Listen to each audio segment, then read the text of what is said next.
वैश्विक मंच पर फ्रांस और अमेरिका भारत के दो सबसे अहम रणनीतिक साझेदार देश हैं। बहुत कम होता है कि भारतीय प्रधानमंत्री एक साथ इन दोनों देशों की यात्रा पर गए हों। प्रधानमंत्री नरेंद्र मोदी सोमवार को इन दोनों देशों की यात्रा के पहले चरण में पेरिस पहुंचे। मंगलवार को वहां फ्रांस के राष्ट्रपति इमैनुअल मैक्रों के साथ एआई एक्शन समिट की तीसरी बैठक की सह अध्यक्षता भी करेंगे। इसके बाद प्रधानमंत्री मोदी और मैक्रों के बीच द्विपक्षीय वार्ता होगी, जिसमें दोनों देशों के रिश्तों से जुड़े कुछ अहम समझौतों को अंतिम रूप दिया जाएगा। दोनों नेताओं के बीच फ्रांस से नए युद्धक विमानों की खरीद और फ्रांस के सहयोग से भारत में छोटे परमाणु ऊर्जा रिएक्टर लगाने को लेकर वार्ता काफी अहम मानी जा रही है। विमान में सवार होने से पहले प्रधानमंत्री मोदी ने इस यात्रा के बारे में कहा कि एआई एक्शन समिट की सह अध्यक्षता करते हुए एआई प्रौद्योगिकी और आम जनता के लिए सुरक्षित व भरोसेमंद तरीके से एआई के इस्तेमाल को लेकर वैश्विक नेताओं और आईटी कंपनियों के प्रमुखों से बात होगी। प्रधानमंत्री मजारग्रेज युद्ध स्मारक का दौरा भी करेंगे, जहां वर्ल्ड वॉर 1 और 2 में मारे गए भारतीय सैनिकों को श्रद्धांजलि दी जाएगी। प्रधानमंत्री मोदी अपने सम्मान में राष्ट्रपति मैक्रों की तरफ से दिए गए भोज में भी हिस्सा लेंगे। कूटनीतिक सूत्रों के मुताबिक मोदी और मैक्रों के बीच होने वाली मुलाकात में रक्षा सहयोग का एजेंडा व्यापक होगा।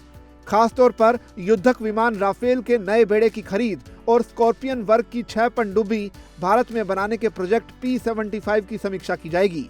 साथ ही बेहद अत्याधुनिक युद्धक विमानों में इस्तेमाल होने वाले इंजन के निर्माण को लेकर दोनों देशों में होने वाली वार्ता की भी समीक्षा होगी। दोनों नेता भारत व फ्रांस के तीसरे देशों के बीच त्रिपक्षीय सहयोग समझौतों की भी समीक्षा करेंगे। भारत और फ्रांस ने अभी ऑस्ट्रेलिया, यूएई, इंडोनेशिया के साथ 3 अलग-अलग त्रिपक्षीय संगठन स्थापित किए हैं। इस द्विपक्षीय वार्ता के बावजूद मोदी और मैक्रों के बीच एआई नियमन को लेकर होने वाली बैठक काफी अहम होने जा रही है।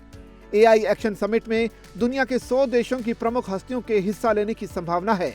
इसमें अमेरिका और चीन के उपराष्ट्रपतियों जेडी वेंस और झांग गुओकिंग के अलावा कई देशों की सरकारों के प्रमुख हिस्सा लेंगे। अभी जबकि एआई में अमेरिका और चीन के बीच जबरदस्त प्रतिस्पर्धा की शुरुआत हो चुकी है, तब एआई एक्शन समिट के नतीजों पर सभी की नजर होगी। बैठक का एक उद्देश्य ये भी है कि एआई के विकास में और देश भी जुड़ें और वो क्षेत्र सिर्फ अमेरिका व चीन की प्रतिस्पर्धा न बनकर रह जाए। अमेरिकी उपराष्ट्रपति के तौर पर वेंस की ये पहली विदेश यात्रा है, जिसमें उनकी पत्नी उषा और तीनों बच्चे भी उनके साथ हैं।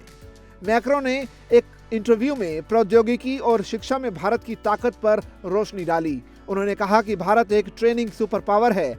एक साल में 10 लाख इंजीनियर, जो संयुक्त रूप से अमेरिका और यूरोप से भी ज्यादा है।